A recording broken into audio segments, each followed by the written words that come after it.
नमस्कार मित्रों, welcome again. मैं डॉक्टर अशोक कुमार शर्मा अपने यूट्यूब चैनल प्रज्ञा मैथ्स क्लब में आपका हार्दिक अभिनंदन करता हूं। हम चल रहे थे अब 19 फरवरी 2021 को हुए एग्ज़ाम एचसीएफ के सॉल्यूशन पर। एचसीएफ एफआर का जो आपके पास पेपर हुआ था 19 फरवरी 2021 को, उसके 3 पार्ट हम पहले कर चुके हैं और उसमें हम 75 क्वेश्चन का सॉल्यूशन पढ़ चुके हैं। अब इससे आगे हम बढ़ रहे हैं। नेक्स्ट आपके क्वेश्चन है 76 नंबर का कि यदि किसी गतिशील कण के त्वरण के स्पर्शरेखीय और अभिलंबिक घटक, त्वरण का स्पर्शरेखीय घटक और त्वरण का अभिलंबिक घटक, और ये कह रहा है हमेशा बराबर हो। जब कोई कण गतिशील होता है तो गतिशील कण के पथ के किसी पर्टिकुलर बिंदु पर यदि आप स्पर्शरेखा खींचते हैं तो स्पर्शरेखा की दिशा में जो वेग का घटक होता है ये स्पर्शरेखीय वेग त्वरण कहलाता है।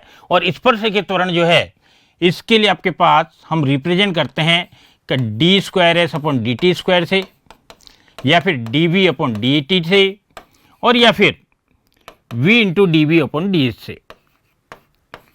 स्पर्शरेखीय त्वरण के आपके पास ये 3 फार्मूलाज काम लिए जाते हैं। या तो s और t में रिलेशन होता है तो d²s/dt², या फिर v और t में रिलेशन होता है dv/dt, और v और s में रिलेशन होता है तो v/dv/ds। ये आपके स्पर्शरेखीय त्वरण। फिर सेकंड आपके पास बता रहे हैं अभिलंबिक घटक। अभिलंबिक, इस बिंदु पर आपने स्पर्शरेखा खींची है, इस स्पर्शरेखा के ठीक लंबवत दिशा जो है ये अभिलंबिक दिशा होती है। और इस अभिलंबिक दिशा में यदि हम बात करते हैं तो अभिलंबिक दिशा में वेग का त्वरण का घटक माना जाता है v²/ρ। किसी भी गतिशील कण के लिए अभिलंबिक दिशा में त्वरण की वैल्यू, त्वरण का घटक v²/ρ होता है। v यहां पर वेग है और ρ आपके पास इसकी रेडियस ऑफ कर्वेचर यानी कि वक्रता त्रिज्या को प्रदर्शित करता है। इस आधार पर वक्रता त्रिज्या का फॉर्मूला आपके पास होता है ds/dसाइन, तो इसको ds/dसाइन लिख सकते हैं। डिवाइड में डिवाइड फ्रैक्शन पार्ट है तो आपके पास उल्टा होकर गुणा हो जाएगा, यानी कि इसको लिख सकते हैं v² dψ/ds। ये आपके पास हुआ त्वरण का अभिलंबिक घटक और ये आपके पास स्पर्शरेखीय घटक। प्रश्न के हिसाब से प्रश्न कह रहा है कि ये दोनों आपस में हमेशा बराबर हैं, यानी कि ये स्पर्शरेखीय घटक और ये अभिलंबिक घटक, दोनों घटक आपस में बराबर हैं। और यहां पर आपके पास ये कण के वेग के लिए संबंध पूछ रहा है कि कण का वेग क्या होगा। कण के वेग के लिए संबंध पूछा जा रहा है। तो अब इस कंडीशन को यूज लेते हुए इसके बिहाफ पर ये जो रिजल्ट्स हैं, इन रिजल्ट्स को काम लेते हुए, इनको आपस में बराबर करते हुए, और आप अब यदि रिजल्ट निकालें कैलकुलेशन करके, तो इस स्थिति में आपके पास स्पर्शरेखीय वेग आपने बोल दिया है कि स्पर्शरेखीय वेग स्पर्शरेखीय त्वरण है v/dv/ds, और अभिलंबिक त्वरण आपने निकाला है ये है v² dψ/ds। ds cancel, v² बराबर के इधर जाएगा, ये आ जाएगा dv/v = dψ। दोनों तरफ इंटीग्रेट कर देंगे, और इंटीग्रेट कर देंगे तो फाइनली आपके पास ये v और ψ के बीच में रिलेशन आ गया, और इस प्रकार से v की वैल्यू आ गई ce⁻ψ। या ये कह सकते हैं हम कि v की वैल्यू जो है ये समानुपाती है e⁻ψ के, और यहां पर आपके पास e⁻ψ के समानुपाती होगा वेग का मान। तो इस प्रकार से जब आपके पास स्पर्शरेखीय और अभिलंबिक घटक दिए हुए हैं तो स्पर्शरेखीय त्वरण और अभिलंबिक त्वरण दोनों को बराबर करते हुए स्पर्शरेखीय आपके पास जो है dv/dt या फिर v/dv/ds, और अभिलंबिक आप v²/ρ की वैल्यू आपने लिख दी ds/dψ। नाउ ये ds और ds कैंसिल हो गए, वेरिएबल सेपरेट कर दिए, वेरिएबल सेपरेट करके इंटीग्रेट करते हुए और इसकी वैल्यू कैलकुलेट कर लेंगे, और ये रिजल्ट आपके पास आ गया v = ce⁻ψ। नेक्स्ट क्वेश्चन बढ़ते हम। नेक्स्ट क्वेश्चन आपके पास है 77 नंबर का क्वेश्चन का एक सरल आवर्त गति करते हुए कण के आयाम a है। जब कोई कण सरल आवर्त गति करता है तो सरल आवर्त गति का मतलब होता है किसी एक मीन पोजीशन के टू एंड फ्रो मोशन किसी आपके पास माध्य स्थिति के इर्द गिर्द जो गति होती है ये सरल आवर्त गति है।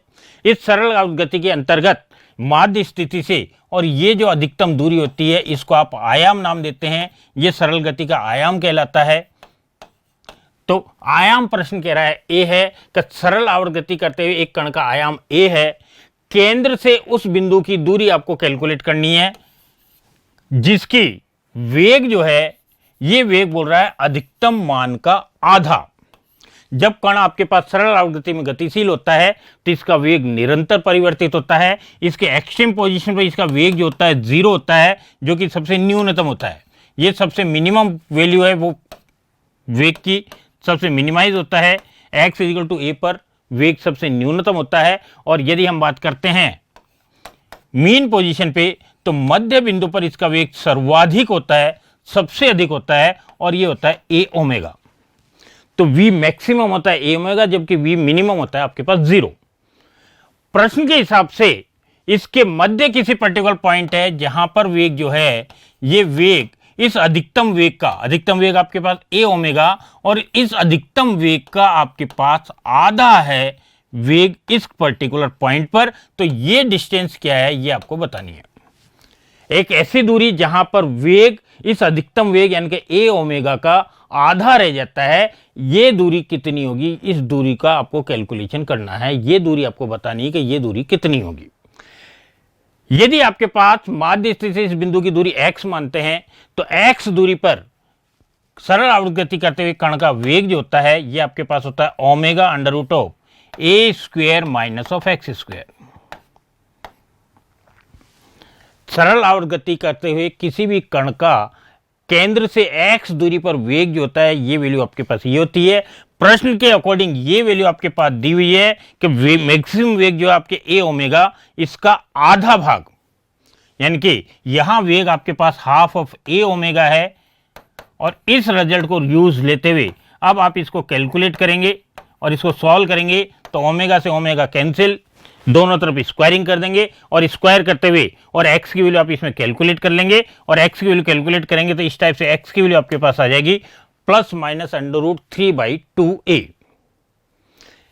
तो इस प्रकार से आपके पास इस क्वेश्चन में जो आपके पास इंफॉर्मेशन दी है उनको यूज लेते हुए इसके बिहाफ पर सोल्व करते हैं। तो सरल आवर्त गति के अंतर्गत किसी कण के वेग का फॉर्मूला किसी x पोजीशन होता है v equal to omega a square minus x square. अधिकतम वेग होता है a ओमेगा।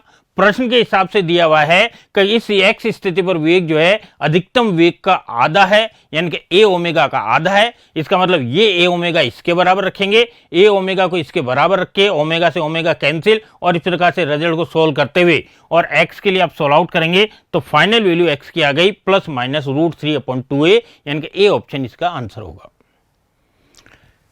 ठीक, इस टाइप से नेक्स्ट क्वेश्चन पर हम बढ़ते हैं। इससे नेक्स्ट क्वेश्चन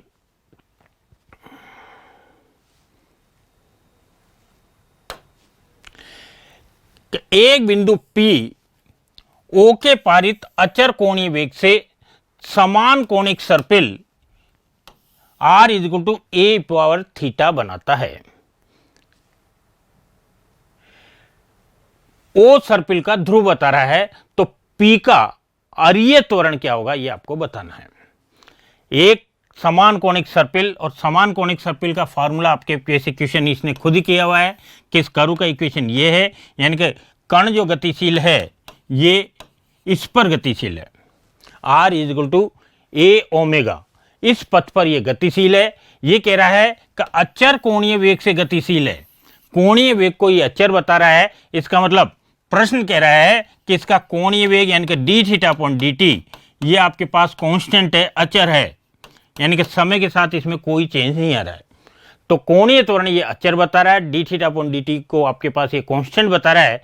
और अब आपको बताना है इसमें अरीय त्वरण। अरीय त्वरण यानी कि रेडिकल आपके एक्सेलरेशन। तो रेडियल एक्सेलरेशन जो होता है या अरीय त्वरण जो होता है कि कण जब आपके पास किसी पथ पर गतिशील होता है, किसी वक्राकार पथ पर गतिशील यदि कण है, तो इस स्थिति में इस ध्रुव को, मूल बिंदु को, ध्रुव को किस पर्टिकुलर पॉइंट को ज्वाइन करने वाली जो लाइन है ये लाइन आपके पोलर लाइन कहलाती है, ध्रुवीय रेखा कहलाती है। और ध्रुवीय रेखा की दिशा में जो वेग का घटक होता है या त्वरण का घटक होता है, ये दिशा आपकी अरीय दिशा है, इसको आप कहते हैं, इस दिशा में जो त्वरण होगा उसको आप नाम देते हैं अरीय त्वरण। और इसके लंबवत दिशा में जो आपके वेग का घटक होता है या त्वरण का घटक होता है उसको आप कहते हैं अनुप्रस्थ वेग या अनुप्रस्थ त्वरण। तो मूल बिंदु से यानी कि ध्रुव से और वक्र पर स्थित किसी बिंदु को मिलाने वाली जो रेखा है, इस रेखा की दिशा में जो वेग का त्वरण का घटक है, इस त्वरण का घटक आपके पास कहलाता है अरीय त्वरण। और प्रश्नानुसार अरीय त्वरण क्या है ये आपको कैलकुलेट करना है, अरीय त्वरण का मान क्या होगा ये आपको बताना है। अरीय त्वरण का आपके लिए आपके पास फार्मूला जो यूज लेते हैं, किसी भी आपके पास पथ के कण के अरीय त्वरण को कैलकुलेट करते हैं, तो अरीय त्वरण का फार्मूला आपके पास होता है r double dot minus of r theta dot square. अरीय त्वरण आपके पास फार्मूला होता है r डबल डॉट यानी कि r का थीटा के रेस्पेक्ट में डबल डिफरेंशिएशन, सॉरी r का t के रेस्पेक्ट में डबल डेरिवेटिव, ये r डबल डॉट, और माइनस ऑफ r और थीटा डॉट का मतलब आपके पास होता है थीटा का t के रेस्पेक्ट में डिफरेंशिएशन। डी स्क्वायर आर और डी टी स्क्वायर यानी कि r का t के रेस्पेक्ट में डबल डेरिवेटिव निकालें, ये आपके पास रिजल्ट दिया है, इसका t के रेस्पेक्ट में डबल डेरिवेटिव निकालना है। दो बार आपको इसका अवकलन करना है। पहली बार आप अवकलन करेंगे तो D R upon D T बराबर a और e पावर थीटा का integrate differentiation e power theta, और t के रेस्पेक्ट कर रहे हैं इसलिए D theta upon D T, और D theta upon D T की वैल्यू आपके पास ओमेगा कांस्टेंट दी हुई है, तो आप इसको लिख सकते हैं ओमेगा, और ये आपके पूरा हो गया r यानी कि r ओमेगा। तो D R upon D T R omega, और इसको अगेन आप डिफरेंशिएट करें, वापस से आप इसको अवकलन करें तो डी स्क्वायर आर और डी टी स्क्वायर, तो ये ओमेगा तो कांस्टेंट है, r का D R upon D T, और D R upon D T की वैल्यू अगेन आप r ओमेगा लिखेंगे, और इस प्रकार से आ जाएगा r ओमेगा स्क्वायर। तो r डबल डॉट आपके पास या r डी स्क्वायर आर और डी टी स्क्वायर की वैल्यू r ओमेगा स्क्वायर, तो ये आपके r ओमेगा स्क्वायर के बराबर, यहां माइनस ये r और D theta upon D T again omega square, और ये दोनों सिमिलर होकर कैंसिल हो गए और फाइनल रिजल्ट 0 आ गया। तो दूसरे शब्दों में हम ये भी कह सकते हैं एक स्टैंडर्ड रिजल्ट के फॉर्म में कि जब भी कण एक समान कोणिक सर्पिल पर गतिशील होता है तो इस स्थिति में उसका अरीय त्वरण का घटक सदैव शून्य पाया जाता है। अरीय त्वरण का घटक सदैव शून्य होगा यदि कण एक समान सर्पिल पर गतिशील है। तो इस आधार पर इस प्रकार से आप इसको सॉल्व आउट करते हुए बता सकते हैं r equal to A E power theta, ये आपके कर्व का इक्वेशन दिया हुआ है। D R upon D T निकालेंगे तो A E power theta D theta upon D T, D theta upon D T जो है हमारे पास कांस्टेंट क्वेश्चन में गिवन है कि कांस्टेंट है ओमेगा है, तो इसको आपने ओमेगा लिख दिया और ए ई पावर थीटा को आर लिख दिया, ओमेगा आर। अगेन डिफरेंशिएट करेंगे तो ओमेगा तो कांस्टेंट है, ये D R upon D T, और D R upon D T की value again omega R put up कर दी, तो ये आ गया ओमेगा स्क्वायर आर। और इस प्रकार से अरीय त्वरण का सूत्र जो बताया हमने r डबल डॉट, तो r डबल डॉट की वैल्यू होगी omega square R and minus of D theta की थीटा डॉट की वैल्यू आपके पास ओमेगा, और इस प्रकार से ये दोनों सिमिलर होने का कारण कैंसिल हो जाएंगे और फाइनली रिजल्ट 0 प्राप्त होगा। तो इस प्रकार से इस क्वेश्चन का ऑप्शन डी आपका आंसर हो गया, डी ऑप्शन आंसर होगा। आगे बढ़ते हैं इसी प्रकार से नेक्स्ट क्वेश्चन, क्वेश्चन नंबर 79।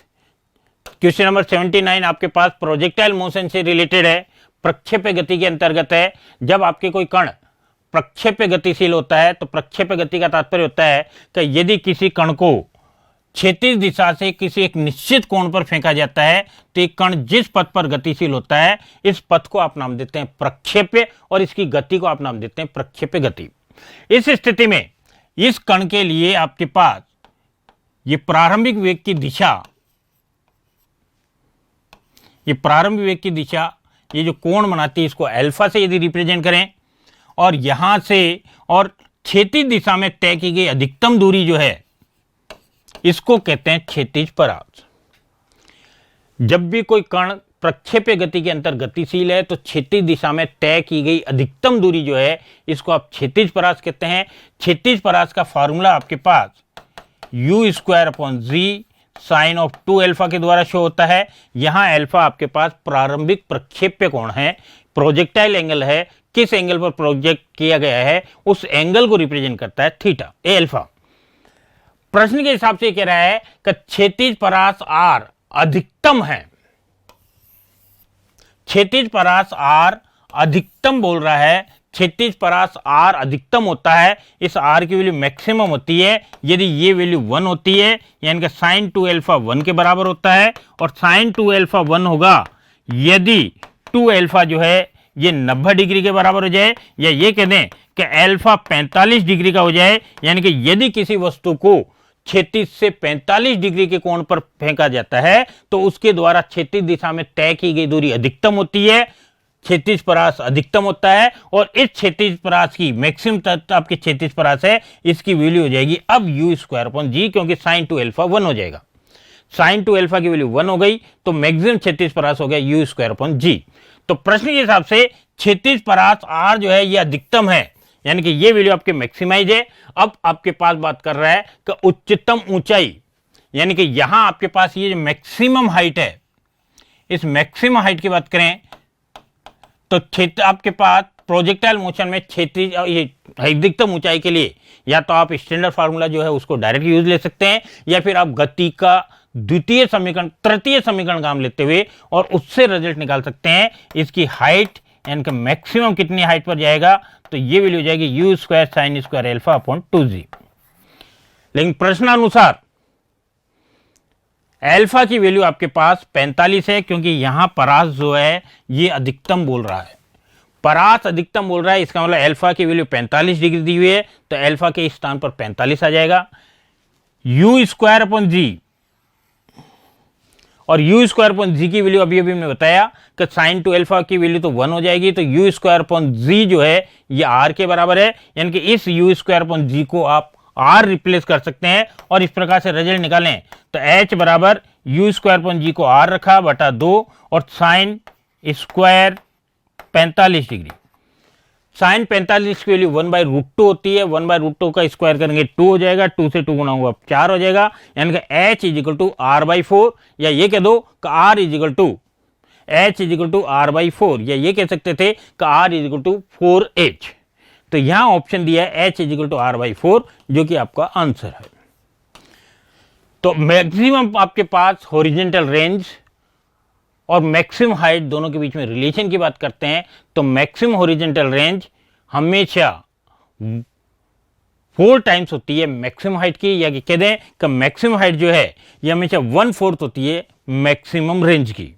तो इस प्रकार से करते हुए आप ये रिजल्ट इजीली निकाल सकते हैं और ये बता सकते हैं कि क्षैतिज परास जो है ये U square upon G sine 2 alpha, ये अधिकतम होगा यदि अल्फा की वैल्यू जो है ये 45 डिग्री हो जाए, और इस स्थिति में अधिकतम परास की वैल्यू आपके पास हो गई यू स्क्वायर अपॉन जी, और अधिकतम परास यू स्क्वायर अपॉन जी हो गई, तो अधिकतम ऊंचाई आपके पास h is equal to U square sine 2 alpha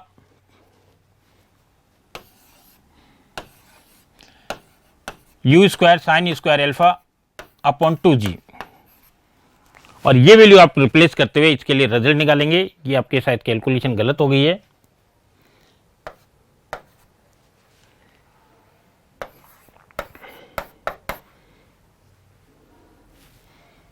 तो r is equal to 4h होगा। तो ये आपके पास रिलेशन हुआ क्षैतिज परास और अधिकतम ऊंचाई के मध्य। ये फार्मूला यदि आपको डायरेक्टली याद भी नहीं रहता है तो आप इसको गति के तृतीय समीकरण के द्वारा निकाल सकते हैं कि गति का तृतीय समीकरण होता है v square is equal to U square plus 2gh, और अब आप इसमें गति के तृतीय समीकरण लगाते हैं तो ऊर्ध्वाधर दिशा में अंतिम वेग 0, प्रारंभिक वेग u साइन अल्फा ऊर्ध्वाधर दिशा का घटक, और ये आपके g अपोजिट डायरेक्शन में इसलिए g नेगेटिव, और इससे h की वैल्यू निकालेंगे तो ये आपके you square sine square alpha upon 2g, और इस प्रकार से करते हुए आप इसका फाइनली रिजल्ट कैलकुलेट कर सकते हैं।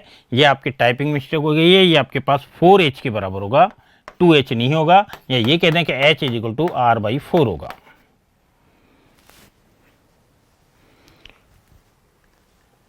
आगे बढ़ते हैं।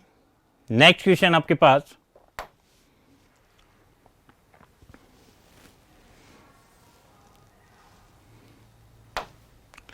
लोहे के एक ठोस बेलनाकार छड़ के अनुप्रस्थ खंड की त्रिज्या 40 सेंटीमीटर है। उस बेलन को पिघलाकर 6 ऐसी गोलाकार गेंदों को में ढाला जाता है जिनकी त्रिज्या बेलन की त्रिज्या के बराबर है, तो छड़ की लंबाई क्या है ये आपको बतानी है। प्रश्न क्या कह रहा है?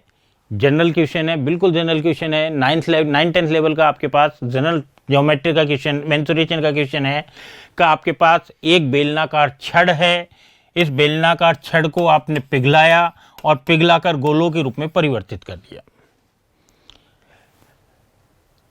जब एक आकृति को दूसरे आकृति के रूप में ढालते हैं तो इस स्थिति में इनके आयतन आपस में समान होते हैं, यानी कि जितना इस बेलन का आयतन होगा ठीक उतना ही ये 6 गोलों की कह रहा है कि इस बेलन को आपके पास 6 गोलाकार आकृतियों में काटते हैं, तो इसका मतलब आपके पास ये बेलन का आयतन इस टाइप के 6 गोलों के आयतन के बराबर होगा।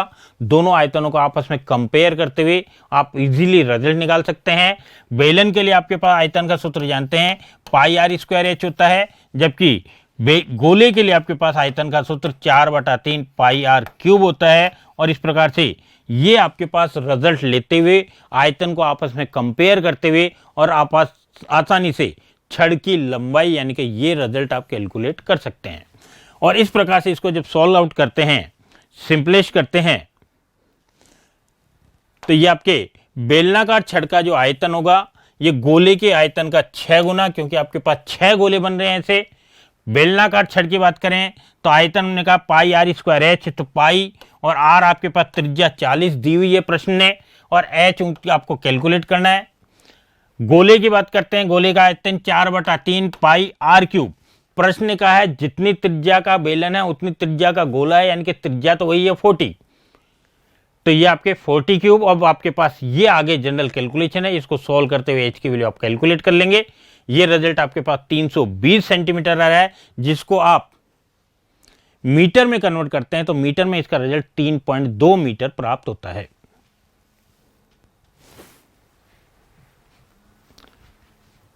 नेक्स्ट आपके बात करते हैं हम, नेक्स्ट क्वेश्चन आपके पास है क्वेश्चन नंबर 81। ऊंचाई एच तथा त्रिज्या आर वाले एक लंबवृत्तीय शंकु को इसकी ऊंचाई के मध्य से इसके आधार के समांतर समतल से 2 भागों में काटा जाता है, तो बचे हुए शंकु के छिन्नक का आयतन क्या होगा आपको बताना है। वॉल्यूम ऑफ फर्स्ट में बताना है कि ये आपके पास कोण है, ये आपके पास शंकु है। इस शंकु को आपने यहां से बीच में से कट कर दिया, और कट करने के बाद में यहां से कट कर दिया, तो ये जो रिमेनिंग पार्ट आपके पास है, ये बचा हुआ हिस्सा जो है, इस बचे हुए हिस्से का आयतन क्या होगा ये आपको बताना है। यहां आपके पास देखिए ये बेसिक आपके दिया है कि ये आपके पास रेडियस आर है और ये हाइट आपके टोटल गिवन है एच है। प्रश्न ने कहा है कि इसके ऊंचाई के मध्य से, यानी कि बिल्कुल बीचों बीच से, यानी कि ये टोटल ऊंचाई h है, तो इनको बिल्कुल मध्य से, यानी कि ये आपका भाग रिमेनिंग हाइट h/2 और ये h/2, मध्य में से इसको कट किया है, बिल्कुल मिडिल में से इसको कट किया है और कट किया है। तो अब रिमेनिंग पार्ट की यदि बात करें तो अब रिमेनिंग पार्ट में आपके पास दोनों तरफ सर्कुलर पार्ट है, इधर आपके सर्कुलर और इधर सर्कुलर है। यहां इस सर्कुलर पार्ट की रेडियस तो आपको पता है कि ये रेडियस आपके पास r है, लेकिन इस सर्कुलर पार्ट की रेडियस आपको पता नहीं है, लेकिन आपको हाइट आपको पता है। तो यहां पर आप इन दोनों ट्राइंगल्स को, एक ये त्रिभुज और एक ये त्रिभुज, इन दोनों त्रिभुजों को आपस में कंपेयर करते हुए, इन दोनों त्रिभुजों की आपस में तुलना करते हुए, और आप इसकी रेडियस कैलकुलेट कर सकते हैं, इसकी त्रिज्या निकाल सकते हैं। तो जब आपके पास दोनों आपके समरूप त्रिभुज है तो इनकी भुजाओं का अनुपात समान होगा, तो ये ऊंचाई और ये कंप्लीट ऊंचाई, इन दोनों का अनुपात 1/2 है। तो इस स्थिति में यह आधार और यह आधार, इनका अनुपात भी 1/2 होगा, यानी कि आधार की ये त्रिज्या r/2 हो गई। यानी कि ये जो आपके फर्स्ट्रम तैयार हुआ, ये जो आपके छिन्नक तैयार हुआ है, इस छिन्नक के अंतर्गत यहां की त्रिज्या आपके पास r/2 है, जबकि इस वाले भाग की त्रिज्या r है और इसकी ऊंचाई h/2 है। और अब आपके पास ये रिजल्ट कैलकुलेट करते हुए, अब इसका आपके छिन्नक के आयतन का जो फार्मूला होता है वो डायरेक्ट अप्लाई करते हुए छिन्नक के आयतन का फार्मूला आपके पास 1/3 pi H R1 square plus of R2 square plus of R1 R2। तो ये अप्लाई करते हुए इसका आयतन डायरेक्ट निकाला जा सकता है, या फिर दूसरा तरीका ये हो सकता है कि आप इस पूरे शंकु के आयतन में से इस वाले शंकु के आयतन को यदि आप माइनस कर देते हैं तो इस वाले भाग का आपको आयतन प्राप्त होता है। तो इस प्रकार से आपके पास इसको सिंप्लीफाई करें और रिजल्ट कैलकुलेट करें, तो इस स्थिति में यहां ये जो छिन्नक बचता है, छिन्नक के आयतन का फार्मूला हमने बताया pi H upon 3 R1 square plus R2 square plus R1 R2। R1 square यानी कि फर्स्ट पार्ट की रेडियस तो आपके R है और सेकंड पार्ट की रेडियस R/2 है, तो R2 के प्लेस पे R/2 R इंटू R/2। आगे आपके पास बिल्कुल जनरल कैलकुलेशन है, हाइट आपके पास इनिशियल हाइट की हाफ रह गई है और अब आपके पास केवल जोड़ भाग गुणा भाग की करते हुए हम इसको कैलकुलेट कर लेंगे, इजीली आपके पास रिजल्ट प्राप्त होगा, सोल्व आउट कर लेंगे और ये रिजल्ट आपके पास आएगा 7/24 पाई R स्क्वायर एच। तो इस छिन्नक का आयतन 7/24 पाई R स्क्वायर एच प्राप्त होता है। इस प्रकार से बी ऑप्शन आपका आंसर हो जाएगा। नेक्स्ट आगे बढ़ रहे हैं हम। नेक्स्ट क्वेश्चन आपके पास क्वेश्चन नंबर 82, 82 नंबर का क्वेश्चन। ये अगेन आपके पास वही मेंसुरेशन से ही है कि बी 21 सेंटीमीटर व्यास की बेलनाकार बाल्टी है। ये बाल्टी है बेलनाकार रूप में और इसका व्यास आपके पास दिया हुआ है 21 सेंटीमीटर। ये 21 सेंटीमीटर की बाल्टी है। ये कह रहा है इसमें कुछ ऊंचाई तक पानी भरा हुआ है, एक पर्टिकुलर हाइट तक यहां तक आपके पास इसमें पानी भरा हुआ है। इसके बाद में कह रहा है आगे कि 14 गुणा 11 गुणा 9 सेंटीमीटर का एक आयताकार ठोस इसमें डुबाया जाता है। यानी कि ये जो आपके पास बाल्टी है इसमें ये एक आयताकार ठोस है, इसको डुबाया जाता है। तो डुबाएंगे तो जाहिर सी बात है कि इसके आयतन में वृद्धि होगी, यानी कि पानी ऊपर चढ़ेगा और ये पानी कितना ऊपर चढ़ा है इसकी ऊंचाई आपको बतानी है।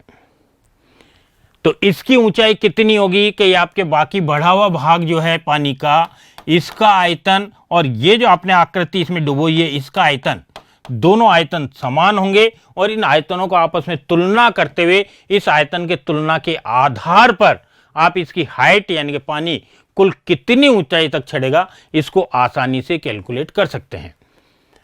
तो यहां आप इसकी कैलकुलेशन करें तो यहां आपके पास पानी के आयतन में जो वृद्धि होगी ये आयताकार ठोस के आयतन के बराबर होगी। पानी के आयतन वृद्धि आपके क्योंकि पात्र बेलनाकार है तो पानी का आयतन वृद्धि जो होगी आपके पास बेलनाकार आयतन के रूप में होगी। बेलन का आयतन पाई R स्क्वायर एच, तो पाई व्यास 21 दिया है इसलिए त्रिज्या 21/2 स्क्वायर पाई R स्क्वायर और ये हाइट हमें मालूम नहीं, ये कैलकुलेट करना है। और ये बराबर आपके पास आयताकार ठोस, तो आयताकार ठोस का आयतन जो होता है ये लंबाई गुणा चौड़ाई गुणा ऊंचाई। पाई की वैल्यू 22/7 रखते हुए ये वैल्यूज इधर शिफ्ट करके और अब आप इसको कैलकुलेट कर लेंगे। बिल्कुल साधारण कैलकुलेशन है, जो कट रहा है उसको काट दीजिए, सॉल्व कर लीजिए और फाइनली रिजल्ट आपके पास ही आ जाएगा 4 सेंटीमीटर। यानी कि इसके ऊंचाई में जो वृद्धि होगी ये ऊंचाई में वृद्धि 4 सेंटीमीटर के बराबर होगी।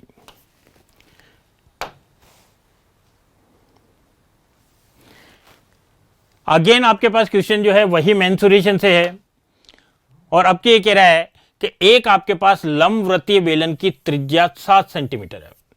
यानी कि बेलन जो दिया हुआ है इस बेलन की त्रिज्या आपके दी हुई है कि ये बेलनाकार आपके पास आकृति है, इसकी त्रिज्या आपके पास है 7 सेंटीमीटर और संपूर्ण पृष्ठीय क्षेत्रफल आपके पास दिया है।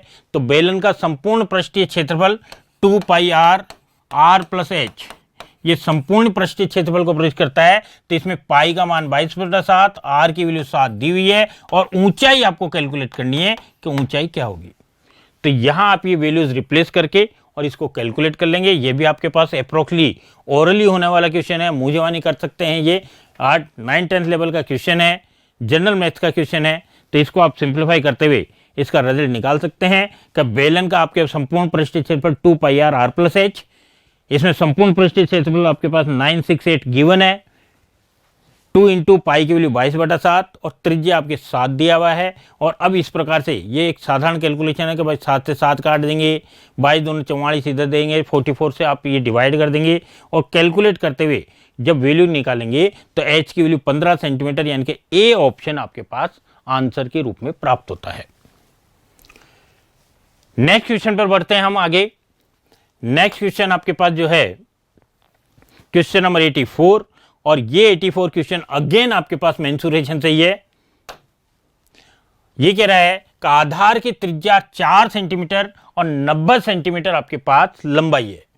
वापस बेलनाकार आकृति है। इस बेलनाकार आकृति की आपके पास ऊंचाई दी हुई है और त्रिज्या दी हुई है।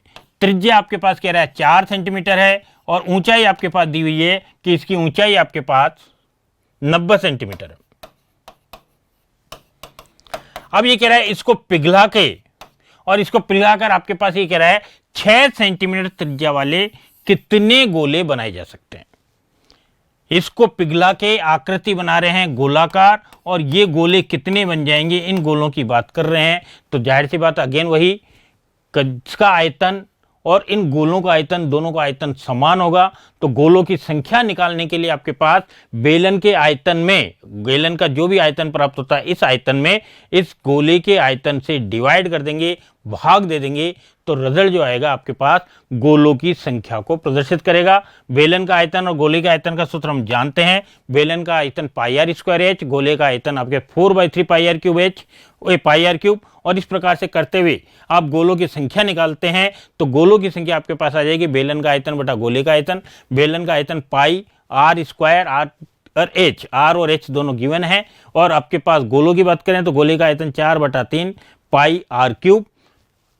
अब आगे केवल आपके पास इसको सिंप्लीफाई फॉर्म में चेंज करना है। जो कट रही है संख्या काट दीजिए, इजीली जो कट रहा है काट के और फाइनल रिजल्ट निकाल लेंगे और फाइनल रिजल्ट आपके पास आएगा 5, यानी कि ऐसे कुल 5 गोले बनाए जा सकते हैं और सी ऑप्शन आपका आंसर हो जाएगा।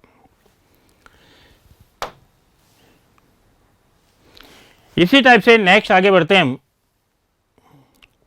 और ये क्वेश्चन अगेन आपके पास मेंसुरेशन से ही है, यानी कि इस बार मेंसुरेशन के क्वेश्चन काफी हुए हैं आपके पास। यानी 9-10 लेवल वाला जो जनरल मैथ वाला पार्ट है उसमें से क्वेश्चन जो है आपके पास मेंसुरेशन से ही पूछे गए हैं। एक लंब पिरामिड का आधार 5 सेंटीमीटर, 12 सेंटीमीटर, 13 सेंटीमीटर भुजाओं वाला त्रिभुज है और उसका आयतन 280 है, तो ऊंचाई कितनी होगी।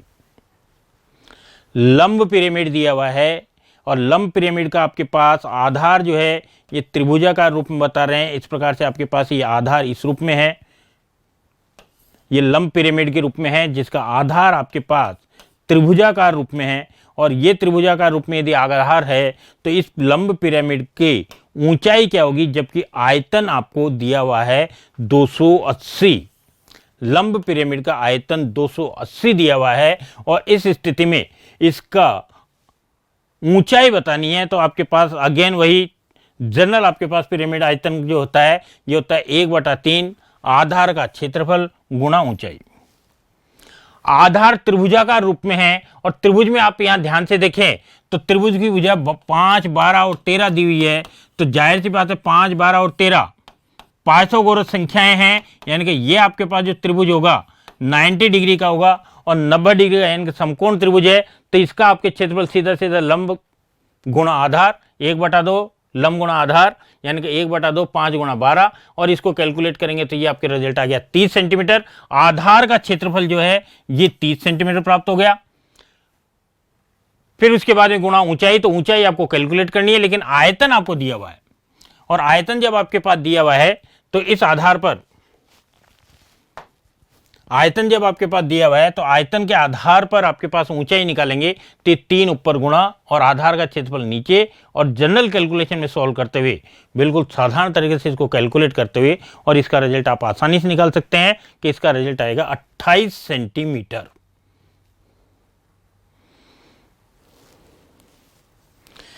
ठीक इस टाइप से क्वेश्चन नंबर 86 कि एक ठोस घन को 2 समान आयतन वाले घनाभों में काटा गया। घन है, घन कहते हैं आप कि जिसमें लंबाई चौड़ाई ऊंचाई तीनों एक समान है, यह आपकी घनाकार आकृति है। इस घन में प्रश्न कह रहा है कि इस घन को समान आयतन वाले दो घनाभों में काटा गया है, यानी कि इसको बिल्कुल बीचों बीच में से यदि कट कर दिया जाए यहां से, और यहां से आप यदि कट लगा के इसको दो पार्ट में डिवाइड कर दें, ऊपर वाला भाग आपके पास अलग हो गया और नीचे वाला भाग अलग हो गया, और इस प्रकार से ये दो अलग अलग पार्ट्स में डिवाइड कर दें, तो इन दोनों भागों की बात करते हैं, तो इसका पृष्ठीय क्षेत्रफल कितना होगा ये आपको बताना है। किसी भी एक घनाभ का कुल पृष्ठीय क्षेत्रफल और आपके पास कुल क्षेत्रफल, इनके बीच में आपके पास रेशियो कितना होगा ये आपको बताना है। यदि आपके पास इस घनाभ के भुजा ए मानते हैं तो लंबाई चौड़ाई ऊंचाई तीनों ए हो गई, तो इस स्थिति में पृष्ठीय क्षेत्रफल का फार्मूला सीधा सीधा 6 भुजा स्क्वायर, और जब इसको काट के घनाभ में चेंज कर दिया जाता है तो घनाभ में चेंज करने पर केवल और केवल ऊंचाई में परिवर्तन होगा, और अब ऊंचाई पहले की तुलना में आधी रह गई, लेकिन लंबाई और चौड़ाई वही है। और अब पृष्ठीय क्षेत्रफल निकालते हैं तो 2 गुणा लंबाई गुणा चौड़ाई, चौड़ाई गुणा ऊंचाई, और ऊंचाई गुणा लंबाई, और इस प्रकार से इसको जब सिंप्लीफाई करते हैं तो ए स्क्वायर कॉमन आपके पास, एक आधा और आधा एक हो गया, एक और एक 2 हो गया, 2 2 4 हो गया, यानी 4a स्क्वायर। यानी कि काटने से पहले आपके पास क्षेत्रफल था 6a स्क्वायर, काटने के बाद में क्षेत्रफल हो गया 4a स्क्वायर। दोनों का रेशियो निकालेंगे तो 6:4 यानी कि 3:2, तो 3:2 आपका आंसर हो जाएगा। तो दोनों क्षेत्रफलों में जो रिलेशन होगा ये 3:2 का प्राप्त होगा। तो इस प्रकार से आपके पास ये जो क्वेश्चन है, तो इसमें घन की भुजा यदि ए लेते हैं तो घन का पृष्ठीय क्षेत्रफल 6a स्क्वायर, और जो घनाभ बन रहा है उसका पृष्ठीय क्षेत्रफल लेंगे तो 2 गुणा लंबाई गुणा चौड़ाई, चौड़ाई गुणा ऊंचाई, ऊंचाई गुणा लंबाई आपके पास। इस प्रकार से करते हुए और ये कंप्लीट रिजल्ट निकालेंगे।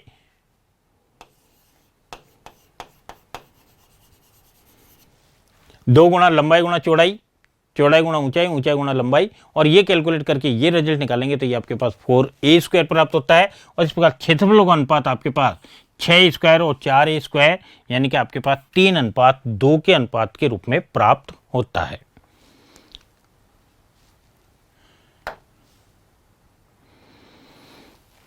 नेक्स्ट क्वेश्चन आपके ट्रिग्नोमेट्री से है। Sine theta plus cos theta is equal to √2 sine of 90 minus theta, ये गिवन है, और रिजल्ट पूछ रहा है कि कॉट थीटा की वैल्यू क्या होगी। Sine theta plus cos theta is equal to √2 sine 90 minus theta की वैल्यू गिवन है, कॉट थीटा की वैल्यू निकालनी है। Sine theta plus cos theta is equal to √2 और साइन 90 माइनस थीटा, तो साइन 90 माइनस थीटा जो है ये कॉस थीटा होता है, तो ये आपके कॉस थीटा हो गया। रिजल्ट आपको कैलकुलेट करना है कोट का, तो इसको कोट में बदलने के लिए कोट का फॉर्मूला हम जानते हैं कि कोस अपॉन साइन होता है, इसलिए कंप्लीट इक्वेशन को यदि आप साइन से डिवाइड कर दें, साइन थीटा का यदि इस कंप्लीट इक्वेशन में भाग दे दिया जाए तो ये आपके कोट की वैल्यू को प्रदर्शित करेगा कि ये 1, ये कॉट थीटा, और ये आपके पास √2 कॉट थीटा।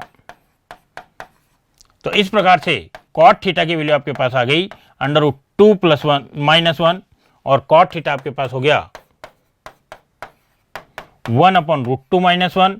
और इसको आप यदि रेशनलाइजेशन करते हैं, परिमेयकरण करते हैं, तो परिमेयकरण के द्वारा यदि √2 + 1 से ऊपर नीचे गुणा भाग कर दें तो ये रिजल्ट आपके पास प्राप्त हो जाता है √2 + 1 के रूप में, यानी कि इसका कॉट थीटा का वैल्यू इस इक्वेशन के हिसाब से आ जाएगा √2 + 1। तो इस प्रकार से आपके पास जब ये रिलेशन दिया है तो इसमें आपको हमेशा ध्यान रखना है कि दिया क्या है, प्रूव क्या करना, उसके आधार पर आप सॉल्व करेंगे। Cos theta, sine theta plus cos theta आपके पास दिया हुआ है 2√2 sine 90 minus theta, sine 90 minus theta को कॉस थीटा रिप्लेस कर दिया, कंप्लीट को आपके पास ये कॉस उधर जाके माइनस का हो जाएगा, कोट में परिवर्तित करने के लिए ये इसके इधर और ये इधर, यानी कि कॉस साइन का भाग लगाते हुए निकालेंगे तो 1/√2 - 1, और रेशनलाइजेशन करेंगे, परिमेयकरण करेंगे, तो परिमेयकरण के द्वारा इसका रिजल्ट आ गया √2 + 1, यानी कॉट थीटा √2 + 1 के बराबर होगा। इसी टाइप से नेक्स्ट क्वेश्चन की बात करें, क्वेश्चन नंबर 88। क्वेश्चन नंबर 88 कह रहा है कि tan theta plus sine theta की वैल्यू m है और tan theta minus sine theta की वैल्यू n है, और m² - n² की वैल्यू क्या होगी आपको बताना है। 10 प्लस साइन दिया है, 10 माइनस साइन दिया है, एम और एन की वैल्यू, और M square minus N square, यानी कि आपको इन दोनों का स्क्वायर करके दोनों को सब्ट्रैक्ट करना है, घटाना है। देखिए जनरल जो में आपके पास अर्थमेटिक से ये एलजेब्रा से आप जानते हैं कि ए प्लस बी का होल स्क्वायर और ए माइनस बी का होल स्क्वायर, और इन दोनों को जब आप सॉल्व करते हैं तो यह आता है 4ab, ए प्लस बी होल स्क्वायर और ए माइनस बी होल स्क्वायर, इसको सॉल्व करते हैं तो इसका रिजल्ट होता है 4ab। तो यहां कह रहा है M square minus N square, तो एम स्क्वायर का मतलब तो 10 प्लस साइन, और एन स्क्वायर का मतलब 10 माइनस साइन, तो ये आ गया A plus B whole square minus A minus B whole square, तो इसको लिख सकते हैं 4ab, यानी कि 4 into tan theta into sine theta. तो M square minus N square की value in terms of theta जो आई, यह आ गई 4 टेन थीटा साइन थीटा। लेकिन अब हम ऑप्शंस पे बात करें तो यहां हमारे जितने भी ऑप्शन है एम इंटू एन के रूप में, ये M into N, M into N, M into N, M into N, यानी कि एम इंटू एन की टर्म्स में आपको रिजल्ट निकालना है, यानी कि 4 tan theta into sine theta को एम और एन के पदों में क्या लिख सकते हैं, ये आपको चेक करना है। चारों के चारों ऑप्शन एम इंटू एन के रूप में है, इसलिए यहां पर एम इंटू एन निकालें, इन दोनों को आपस में गुणा करें, एम इंटू एन निकालेंगे तो देखिए हम जानते हैं कि ए प्लस बी और ए माइनस बी, इन दोनों को जब मल्टीप्लाई करते हैं तो रिजल्ट आपके पास होता है A square minus B square. तो एम इंटू एन निकालेंगे तो एम इंटू एन में this into this, tan theta plus tan sine theta और tan theta minus sine theta, और दोनों को गुणा करेंगे तो ये रिजल्ट आएगा sine tan square theta minus sine square theta. लेकिन हमें इसको 10 इंटू साइन के रूप में लाना है, तो 10 इंटू साइन के रूप में लाने के लिए 10 स्क्वायर को आप लिख सकते हैं sign upon cos, sign square दोनों में से common,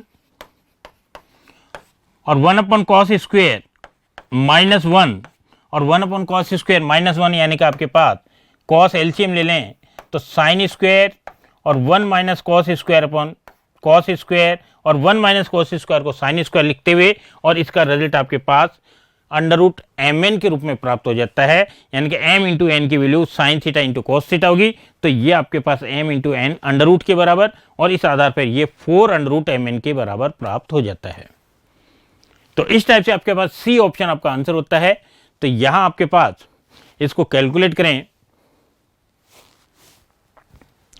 M square minus N square की वैल्यू कैलकुलेट करें तो tan theta plus sine theta का square, tan theta minus sine theta का स्क्वायर, और इन दोनों का डिफरेंस, तो ये आपके पास आ गया 4 tan theta sine theta. Again M into N निकालें तो this plus this into this, तो ये tan square minus sine square, 10 को रिप्लेस किया sine upon cos into minus sine square, दोनों में से साइन स्क्वायर कॉमन ले लिया, कॉस स्क्वायर एलसीएम ले लिया, 1 माइनस कॉस स्क्वायर को साइन स्क्वायर लिखा जा सकता है, साइन अपॉन कॉस को 10 लिखा जा सकता है, और रिजल्ट आ गया sine square into ten square. ये एम इंटू एन की वैल्यू है, ये जो आपके रिजल्ट आया है ये रिजल्ट m इंटू एन के बराबर आया है, ये रिजल्ट m इंटू एन को रिप्रेजेंट कर रहा है। तो यहां से यदि आप स्क्वायर को रिमूव करेंगे तो इधर अंडर रूट आ जाएगा, यानी कि sine into tan under root M N के बराबर, और ये रिजल्ट आप यदि यहां रिप्लेस करें tan theta into sine theta, इसमें आपके पास tan theta into sine theta की वैल्यू 4, ये 2 अंडर रूट एम एन लिखेंगे तो 4 अंडर रूट एम एन, ये आपका रिजल्ट, ये आपका फाइनल आंसर हो गया। तो कुल मिला के क्वेश्चन ऐसे टिपिकल नहीं है, बहुत इजी क्वेश्चन है, थोड़ा सा आपको बेसिक नॉलेज है तो आप इजीली सॉल्व आउट कर सकते हैं। ये तो आपके पास अगेन टेक्नोमेट्री का क्वेश्चन है कि ये आपके पास दिया हुआ है, थीटा की वैल्यू बतानी है क्या होगी।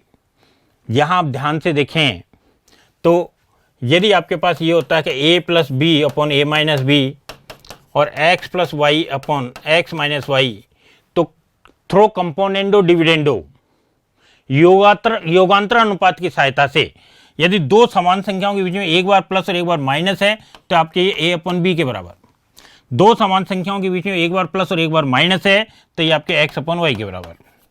तो इस भी पर यहां आप ध्यान से देखें तो सेक प्लस 10 और सेक माइनस 10, तो सेक प्लस 10 और सेक माइनस 10 है, तो यानी इसको लिख सकते हैं sec upon 10। Again 2 plus root 3, 2 minus root 3, तो इसको आप लिख सकते हैं 2 अपॉन रूट 3। सेक को 1/cos लिखेंगे, इसको sin/cos लिखेंगे, cos से cos कैंसिल हो जाएगा और ये आपके पास रिजल्ट बचेगा 1/sin² sin is equal to 2/√3 और 2/√3 आपके उल्टा करेंगे तो √3/2 और साइन में √3/2 वैल्यू जो होती है साइन 60 डिग्री की होती है, यानी कि थीटा आपके पास 60 डिग्री के बराबर, और इसको रेडियन में लिखेंगे तो ये आएगा π/3। तो रेडियन के फॉर्म में आपका आंसर π/3 ये आपका आंसर होगा। तो इस प्रकार से आपके पास इस रिजल्ट को सॉल्व करते हैं और इसको कैलकुलेट करते हैं। तो sec theta plus tan theta upon sec theta minus tan theta is equal 2 + √3 minus 2 minus √3। आपने C/D कंपोनेंडो डिविडेंडो योगांतर अनुपात लगाया तो ये आपके 2 sec theta upon 2 tan theta और ये आपके 4/2√3, 2 से 2 कैंसिल हो गया, sin थीटा की वैल्यू √3/2 और ये π/3 के बराबर आ गया, यानी थीटा आपके पास π/3 यानी कि 60 डिग्री के बराबर होगा।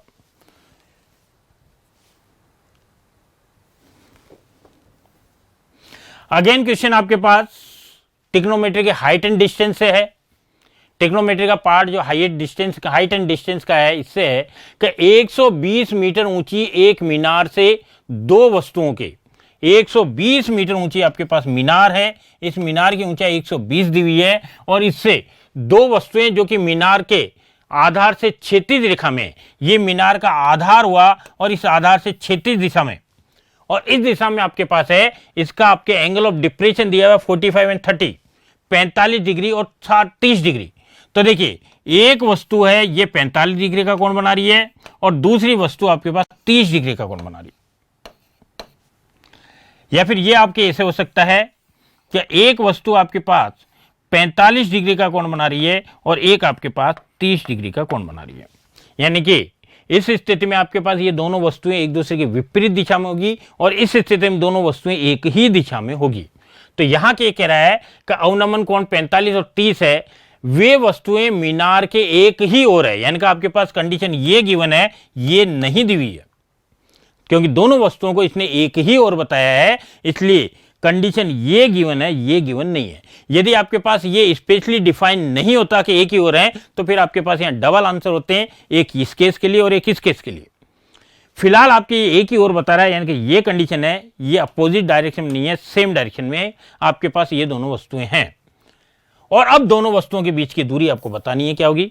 तो दोनों वस्तुओं के बीच की दूरी यहां आपके पास इस त्रिभुज के आधार पर निकाल सकते हैं कि इस ऊंचाई को आपके पास दिया हुआ है 120 और ये आपके दूरी निकाल लें और ये दूरी निकाल लें और फिर इसमें से इसको माइनस कर देंगे तो ये आपके दोनों के बीच की दूरी प्राप्त हो जाएगी। यहां आपके पास आधार अज्ञात है, लंब ज्ञात है, आधार अज्ञात है, लंब ज्ञात है। तो आधार अज्ञात है तो इस स्थिति में आधार को आपके पास निकालना है, लंब दिया हुआ है तो आधार और लंब के रूप में फार्मूला होता है cot theta. Cot is equal to आपके पास लिख सकते हैं, हम लिख सकते हैं कि आधार बराबर लंब गुणा कॉट थीटा। तो यहां आपके पास पहली कंडीशन में आधार जो होगा ये आ जाएगा, लंब आपके 120 है एंड कॉट 45 और कॉट 45 1 होता है तो ये आपके ओनली 120 120 मीटर, यानी कि ये दूरी 120 मीटर हो गई। और इस वाली दूरी की बात करें तो ये आपके एंगल 30 है तो ये दूरी आपके पास हो जाएगी 120 कॉट 30 डिग्री और कॉट 30 डिग्री की वैल्यू आपके पास होती है √3। और अब आपके पास ये वाली दूरी इन दोनों के अंतर के बराबर, यानी कि दोनों को माइनस करेंगे तो फाइनल रिजल्ट आपके 120 √3 - 1, ये आपके पास दोनों वस्तुओं के बीच की दूरी को प्रदर्शित करेगा, यानी कि दोनों वस्तुओं के बीच की दूरी हो गई 120 √3 - 1। तो इस प्रकार से करते हुए आपके पास इजीली हाइट एंड डिस्टेंस के क्वेश्चन सॉल्व आउट किए जा सकते हैं। बाय चांस आपके पास ये एक ही ओर नहीं दिया होता तो इस हिस्से में परस्पर विपरीत दिशा में होते और परस्पर विपरीत दिशा में यदि हैं तो फिर यहाँ माइनस के बजाय प्लस हो जाएगा। फिर फाइनल आंसर आपके पास 120 √3 + 1 आएगा, -1 नहीं होगा क्योंकि एक ही दिशा में अपोजिट दिशा में तो दोनों दूरियां आपस में प्लस हो जाएंगी। तो इस प्रकार से आपके पास यहां ये आपके दिया हुआ है कि ये आपके 120 हाइट दी हुई है मीनार की, इसका एक बिंदु 45 डिग्री का कोण बना रहा है, दूसरा 30 डिग्री का कोण बना रहा है। ये दूरी x है, ये दूरी हमने y जूम कर ली।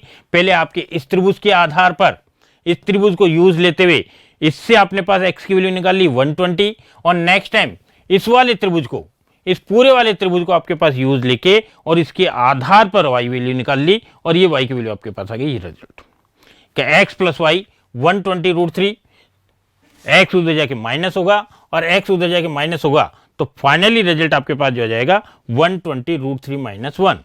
ये आपके पास फाइनल आंसर आ गया दोनों वस्तुओं के बीच की दूरी का।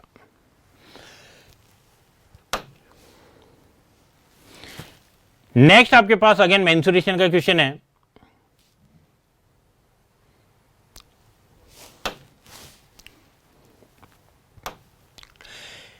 यदि एक आयत की लंबाई और चौड़ाई पूर्णांक है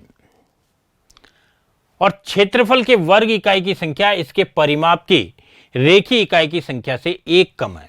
देखिए यहां कह रहा है कि क्षेत्रफल का जो रिजल्ट आता है, ये इसका जो परिमाप प्राप्त होता है, इस परिमाप के रिजल्ट से एक कम है। क्षेत्रफल के वर्ग इकाई की संख्या परिमाप के रेखीय वर्ग की संख्या से एक कम, तो परिमाप से एक कम क्षेत्रफल है। और इस स्थिति में आपके आयत का क्षेत्रफल क्या होगा, ये आपको बताना है। इस टाइप के क्वेश्चन आप यदि ऑप्शन के थ्रू करते हैं तो ये क्वेश्चन थोड़ा इजी हो जाते हैं, स्पीडली हो जाते हैं। यहां आपके पास जो ऑप्शन दिए हैं, ऑप्शन को यूज लेते इसके बिहाफ पर करेंगे। जैसे आपके पास 12 बोला है, तो क्षेत्रफल 12 होने का मतलब आपके पास 12 को आप लिख सकते हैं 12 × 1 या फिर 6 × 2 या 4 × 3, यानी कि लंबाई 12 तो चौड़ाई 1, या फिर लंबाई 6 तो चौड़ाई 2, या लंबाई 4 तो चौड़ाई 3। और इस स्थिति में क्षेत्रफल प्रत्येक स्थिति में 12 आ रहा है, लेकिन परिमाप यहां निकालेंगे तो लंबाई और चौड़ाई के योग का दुगना, तो 11 1 12 1 13, 13 का दुगना 26, यानी कि इस स्थिति में परिमाप 26 आ रहा है। और 26 जो है, क्षेत्रफल आपके पास 12 ही है, क्षेत्रफल यहां पर आपके पास 12 प्राप्त हो रहा है, जबकि परिमाप यहां जो प्राप्त हो रहा है 13 का दुगना 26। तो इन दोनों का डिफरेंस एक नहीं है, जबकि प्रश्न के हिसाब से डिफरेंस एक होना चाहिए, यानी कि ये रिजल्ट पॉसिबल नहीं है। 6 और 2 के बारे में बात करें तो अब आप परिमाप निकालेंगे तो 6 + 2 8, 8 का दुगना 16, यानी कि परिमाप 16 आ रहा है। फिर इन दोनों का अंतर एक नहीं है, यानी कि ये ऑप्शन भी आपका गलत है।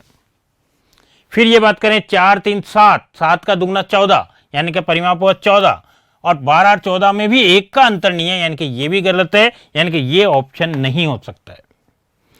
सेकंड ऑप्शन बात करें, सेकंड ऑप्शन के पास है 15, और 15 के हिसाब से यदि सॉल्व करते हैं तो क्षेत्रफल यदि आप 15 मानते हैं तो क्षेत्रफल 15 का मतलब आपके पास हुआ का लंबाई यदि 15 है तो चौड़ाई 1, या फिर लंबाई 5 है तो चौड़ाई 3। तो इसमें दो ही ऑप्शन है, 15 1 या फिर 5 3। यदि ये मान के चलते हैं तो क्षेत्रफल तो 15 है, और अब यदि परिमाप निकालेंगे तो 15 1 16, 16 2 32, यहां एक का अंतर नहीं है, यानी कि ये पॉसिबल नहीं है, ये गलत है। यहां बात करें 5 3 8 और 8 का दुगना 16, और ये परिमाप 16 आ गए। अब आप देखिए ध्यान से, तो अंतर केवल एक का है, यानी कि ये ऑप्शन आपका सही ऑप्शन हो गया। यानी कि ये जो आयत है, ये आयत इस प्रकार से होगा कि इसकी लंबाई 5 होगी और इसकी चौड़ाई जो है 3 होगी। लंबाई 5 और चौड़ाई 3 है, तो क्षेत्रफल जो प्राप्त होगा ये तो आपके पास हुआ लंबाई गुणा चौड़ाई, यानी कि 5 × 3 यानी कि 15। जबकि परिमाप आप निकालेंगे तो परिमाप आपके पास होगा लंबाई और चौड़ाई के योग का दुगना, तो 5 और 3 के योग का दुगना यानी कि 16, और यहां इन दोनों का डिफरेंस 1 है, जो कि प्रश्न कह रहा है यहां पर कि इन दोनों का डिफरेंस 1 है। तो इस प्रकार से 15 इकाई आपका आंसर हो गया। तो इस टाइप के क्वेश्चन जो हैं ऑप्शन के थ्रू करते हैं तो थोड़ा सा स्पीडली होंगे। तो आपके पास जो क्वेश्चन दिया है इसके आधार पर क्षेत्रफल बराबर परिमाप -1, क्षेत्रफल लंबाई गुणा चौड़ाई, परिमाप 2 × लंबाई + चौड़ाई -1, और अब आपके लंबाई 5 और चौड़ाई 3 यदि लेते हैं तो क्षेत्रफल 15, परिमाप 16 प्राप्त होता है, यानी कि इनका अंतर 1 है, जो कि आपकी दी गई शर्त का पालन करता है।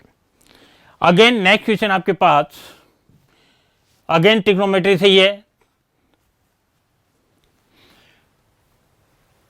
इस क्वेश्चन को आप कई तरीके से कर सकते हैं, जो आपको सबसे सिंपलेस्ट लगे। आप ये कर सकते हैं कि आपके पास ये आपके सब सारी टर्म्स 10 में है तो इनको भी 10 में कन्वर्ट कर दें, फिर सॉल्व कर लें। या फिर ये कोट में है तो ये सारी टर्म्स को आप कोट में चेंज कर लें, फिर सॉल्व कर दें। या फिर इसको साइन और कोस की टर्म में लिख दें, इसको भी साइन और कोस की टर्म में लिख दें, फिर सॉल्व कर लें। तीनों में से कोई भी तरीका काम लिया जा सकता है, जो भी आपको सबसे सिंपलेस्ट लगता है, जो आपको इजी लगता है, वो तरीका यूज लेते हुए आप इसको इजीली सॉल्व आउट कर सकते हैं। मान लीजिए आप इसको 10 में कन्वर्ट करके करते हैं तो कॉट को लिख सकते हैं 1/10, अगेन कॉट तो ये आ गया 1/10, और कॉट 3 थीटा तो 1/10 3 theta. Now tan theta into tan 3 theta LCM, ये 10 से एक 10 कैंसिल हो जाएगा, बाकी tan 3 थीटा ऊपर मल्टीप्लाई में, और ये आ जाएगा tan 3 theta upon tan 3 theta minus of tan theta. Now यहां से माइनस साइन कॉमन है, और माइनस साइन यदि आप कॉमन ले लें तो आ जाएगा tan 3 theta upon minus of tan theta और माइनस ऑफ tan 3 थीटा। और अब आपके पास ये रिजल्ट आपके पास आया ये वाला, और इस रिजल्ट को आप इस रिजल्ट में ऐड करेंगे, दिस प्लस दिस करेंगे तो ये माइनस का है, तो ये आपके न्यूमरेटर और डिनोमिनेटर बिल्कुल सेम हो जाएंगे, तो दोनों आपस में कैंसिल हो जाएंगे, और फाइनली 1 आपका आंसर आ जाएगा। दोनों आपस में कैंसिल होकर और फाइनली 1 आपका आंसर हो जाएगा। तो एक तरीका यह है कि आप इसको 10 में परिवर्तित कर लें। दूसरा तरीका आपके पास है कि इसको कॉट ही रहने दें और उसको कॉट में चेंज कर लें। और तीसरा तरीका आपके पास इसको साइन और कोस में कन्वर्ट करते हुए साइन और कोस की टर्म्स में कन्वर्ट कर लें गिवन पार्ट को। ये आपके कॉट है, इसको कॉस अपॉन साइन लिखेंगे, इस कोट को कॉस अपॉन साइन एलसीएम लेके सॉल्व आउट करेंगे तो फाइनली ये फॉर्म बची। ऐसे इसको भी साइन कोस में कन्वर्ट करेंगे तो आपके पास ये फॉर्म बची। यहां आप ध्यान से देखेंगे तो sine A cos B minus cos A sine B, तो साइन ए माइनस बी का फार्मूला। यहां आपके पास sign A cos B cos A sine B, ये साइन ए माइनस बी का फार्मूला। यहां आएगा 3 थीटा माइनस थीटा तो 2 थीटा, यहां आएगा थीटा माइनस 3 थीटा तो माइनस का 2 थीटा, तो ये माइनस साइन बाहर आ जाएगा। नीचे आपके डिनोमिनेटर पार्ट में आपके पास जो है साइन 2 थीटा बचा दोनों में, और ऊपर देखें तो sine A cos B cos A sine B, तो again sine A minus B, तो ऊपर आपके पास आ गया sine A minus B 3 theta minus theta, और नीचे आपके पास साइन 2 थीटा, और ये आपके पास दोनों कैंसिल आउट हो जाएंगे। तो फाइनली रिजल्ट आपके पास 1 आ जाएगा, यानी कि इसको सिंप्लीफाई करने पर 1 प्राप्त होगा। कैसे करना है ये आपके उस पर डिपेंड करता है, स्वविवेक पे डिपेंड करता है, जो आपको इजीएस्ट मेथड लग रहा हो। दोनों तीनों प्रोसेस हैं, दोनों तीनों में से जो भी आपको इजी लगता है उस प्रोसेस को यूज लेते हुए उस बिहाफ पर इसको सॉल्व कर सकते हैं। नेक्स्ट क्वेश्चन अगेन आपके ट्रिग्नोमेट्री से, बेहद इजी क्वेश्चन, आसानी से कर सकते हैं, लगभग मुंह जुबानी होने वाला। यहां ये कह रहा है कि साइन ए माइनस बी की वैल्यू दी है, sine cos A plus B की वैल्यू दी है, और ये कह रहा है ए प्लस बी की वैल्यू विद इन 0 to 90 है, यानी कि हमें 90 से ऊपर तो बात ही नहीं करनी है, 90 के अंदर अंदर बात करनी है। और 90 के अंदर अंदर यदि बात करते हैं तो a माइनस बी की साइन की वैल्यू 1/2 30 डिग्री के लिए होती है, यानी कि a माइनस बी जो है ये आपके पास 30 डिग्री के बराबर हो गया। Again cos a plus B की वैल्यू 1/2 दी है, और कोस में 1/2 वैल्यू 60 डिग्री की होती है, ये रिजल्ट 60 डिग्री के लिए है, यानी कि a प्लस बी जो है ये 60 डिग्री के बराबर। तो a माइनस बी 30 डिग्री के बराबर, जबकि a प्लस बी 60 डिग्री के बराबर। दोनों को सॉल्व कर देंगे, दोनों को ऐड करेंगे तो 2a बराबर 90, तो a बराबर 45। अगेन a की वैल्यू पुटअप करते हुए b की वैल्यू कैलकुलेट कर लेंगे, तो b की वैल्यू आ जाएगी 15 डिग्री, तो 45 और 15, तो 45 और 15 आपका आंसर आ जाएगा। a की वैल्यू 45, b की वैल्यू 15, और 20 प्राइप से बी ऑप्शन आपका आंसर होगा। तो इस प्रकार से जो आपके कंडीशन दी हुई है इसको सिंप्लीफाई करते हुए साइन ए माइनस बी की वैल्यू 1/2 है तो a माइनस बी 30 डिग्री के बराबर, कॉस ए प्लस बी की वैल्यू 1/2 दी है तो a प्लस बी 60 डिग्री के बराबर। इन दोनों को सॉल्व करते हुए a और b की वैल्यू निकाल लेंगे, और 45 और 15 इन दोनों की वैल्यू प्राप्त होगी। अगेन क्वेश्चन आपके पास हाइट एंड डिस्टेंस वाला ही है। सर्कस का एक कलाकार एक तनी हुई डोरी पर चढ़ता है जिसका ऊपरी सिरा 14 सेंटीमीटर की ऊंचाई के खंबे के ऊपरी शीर्ष पर बंधा हुआ है। ये कह रहा है आपके पास ये 14 सेंटीमीटर ऊंचाई का आपके पास 14 मीटर ऊंचाई का खंबा है। इसके ऊपरी सिरे पर आपके पास ये डोरी का सिरा बंधा हुआ है और धरातल से आपके पास ये डोरी 30 डिग्री का कोण बनाती है। रस्सी की लंबाई पूछ रहा है, यानी कि ये पूछ रहा है कि इस रस्सी की लंबाई क्या होगी। तो वही लंब और कर्ण, लंब और कर्ण के बीच में साइन का फार्मूला, तो 14/x बराबर साइन 30 और साइन 30 की वैल्यू 1/2, तो x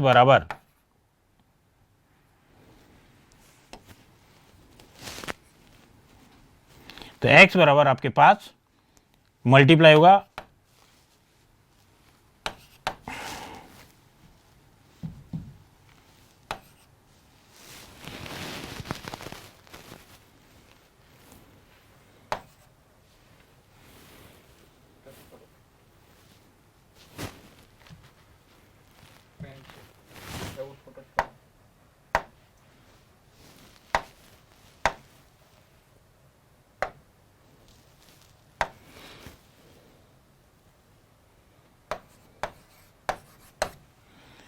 तो x बराबर 28 आपका आंसर आ गया। Sorry for disturbance. तो इस टाइप से आपके पास ये आपके क्वेश्चन दिया हुआ है और इसके सॉल्यूशन की यदि बात करते हैं तो यहाँ आपके पास ये लंबाई 14 थी, खंबे की लंबाई 14 है, ये आपके पास रस्सी है, इसकी लंबाई आपको ज्ञात करनी है। रस्सी का ऊपरी सिरा खंबे से जुड़ा हुआ है, निचला सिरा धरातल से 30 डिग्री का कोण बना रहा है। तो आपके लंब बटा कर्ण साइन थीटा के बराबर क्रॉस मल्टीप्लाई करके रिजल्ट निकालेंगे और 28 मीटर आपके पास आंसर प्राप्त हो जाएगा। अगेन आगे बढ़ें, क्वेश्चन नंबर 95। ये क्वेश्चन आपके पास इक्वेशन, थ्योरी ऑफ इक्वेशन से है, समीकरण सिद्धांत से है। ये कह रहा है एक बहुपद है x³ minus plus ax² plus bx plus c, और ये कह रहा है इसका एक मूल -1 है। जब आपके पास त्रिघातीय समीकरण होता है, 3 घात का समीकरण होता है, तो त्रिघातीय समीकरण को जब आप हल करते हैं तो इसको हल करने पर हमेशा x के 3 मान प्राप्त होते हैं, जिनको इसको मूल कहते हैं। तो इसको हल करने पर x की 3 वैल्यूज आएंगी। x की जो 3 वैल्यूज आती हैं, इन 3 वैल्यूज में से क्वेश्चन के अकॉर्डिंग एक वैल्यू 1 है। प्रश्न के हिसाब से इसके इन 3 मूलों में से एक मूल -1 है। इन तीनों में से एक मूल -1 है और रिमेनिंग 2 जो है उनका गुणनफल क्या है ये आपको बताना है। तो रिमेनिंग 2 का गुणनफल, जब आपके पास तीनों मूलों के गुणनफल की बात करते हैं तो आपके पास किसी भी जनरल आपके 3 डिग्री का इक्वेशन है, 3 डिग्री का इक्वेशन है, तो इस 3 डिग्री के इक्वेशन के लिए मूलों का योग जो है ये तो होता है -b/a। मूलों का 2 के युग्मों में योग जो होता है ये होता है c/a, और मूलों का गुणनफल होता है -d/a। तो -d/a यानी कि d का मतलब आपके पास constant term upon coefficient of x³। तो इस बिहाफ पर यहां यदि याद करें कि इन तीनों मूलों का गुणनफल निकालें तो कांस्टेंट टर्म यहां c और अपॉन a, तो a आपके पास x³ का कोएफिशिएंट जो कि कुछ नहीं है यानी कि 1, यानी कि alpha into beta into gamma की वैल्यू आपके ओनली c। इसमें से अल्फा की वैल्यू प्रश्न के हिसाब से -1 है, ये -1 पुटअप करेंगे और ये -1 रखेंगे तो आपके बीटा इंटू गामा यानी कि रिमेनिंग 2 का आपके गुणनफल आपके पास प्राप्त हुआ c। तो हमारा आंसर हुआ c। हमारे हिसाब से आंसर c है, लेकिन यहां ऑप्शन में c कहीं दिया हुआ नहीं है। हम जो थ्योरी कर रहे हैं, हम जो रिजल्ट निकाल रहे हैं, हम जो आपके फार्मूला यूज ले रहे हैं उसके हिसाब से आंसर सी होना चाहिए, लेकिन यहाँ ऑप्शन में सी नहीं है। यानी कि हमें आंसर जो है इन टर्म्स ऑफ ए और बी निकालना है, ए और बी के पदों में निकालना है। तो यानी कि सी को अब ए और बी के पदों में चेंज करना है। सी को ए और बी के पदों में चेंज करने के लिए यहां प्रश्न कह रहा है कि इसका एक मूल -1 है, तो एक मूल यदि -1 है इस समीकरण का तो ये -1 इसको सेटिस्फाई करेगा। यानी कि यदि इसमें x के प्लेस पे -1 रखें तो ये इक्वल टू 0 होगा, और x के प्लेस पे -1 रखेंगे तो -1 का क्यूब, a इंटू -1 का square, b into -1 and plus c and this one equal to 0। दिया गया -1 plus a minus B plus c बराबर 0। हमने कहा है हमें c की वैल्यू निकालनी है, तो c के वाला बाकी टर्म इधर लेके जाएं, a किधर जाएगा प्लस का ए इधर जाएगा माइनस का, बी इधर जाएगा प्लस का। और अब ये सी की वैल्यू जो आ गई है, ये सी की वैल्यू यहां रिप्लेस कर दें, तो सी की वैल्यू रिप्लेस करेंगे तो ये माइनस सी है, यानी कि इन सबका साइन चेंज हो जाएगा, यानी कि आएगा -1 प्लस ए माइनस बी।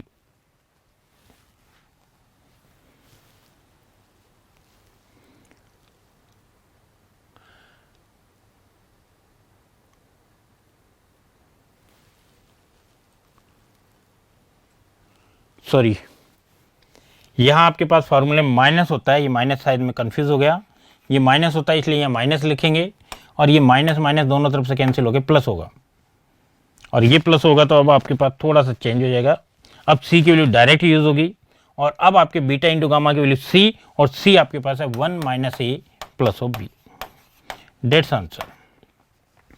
तो बीटा गुणा गामा की वैल्यू आपके पास 1 माइनस ए प्लस बी, तो 1 minus A plus B, 1 minus A plus B, यानी कि इसका बी ऑप्शन आंसर होगा।